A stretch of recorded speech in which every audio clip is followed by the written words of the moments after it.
Ako po si Sash Nalaparan at yes, isa rin ako before sa nagpo-promote ng mga illegal gambling but hindi na po ngayon.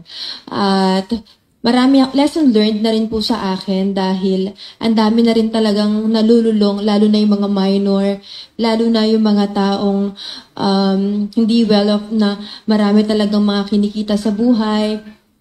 At sa part ko ngayon, nakaka-guilty rin po talaga siya.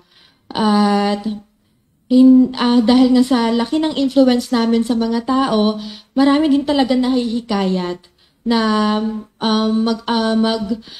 maglaro ng sa mga illegal sites. So, andito po kami para hikayatin yung mga co-influencers po namin, mga tao na always play responsibly at dun po tayo sa mga hindi talaga ayaw talagang tumigil na sa kakala. Doon po tayo sa mga legal sites kasi marami din talaga mga illegal sites na sa totoo hindi talaga nakakapag-withdraw ng tama at marami talagang nalulung na kahit mismo minor nakakapaglaro. At sa part namin, marami po kaming pagkukulang po doon. Kaya nandito po kami to support, to cooperate dahil hindi na rin po talaga tama at ayun, marami rin kami natutunan at marami rin po kaming pagkukulang doon.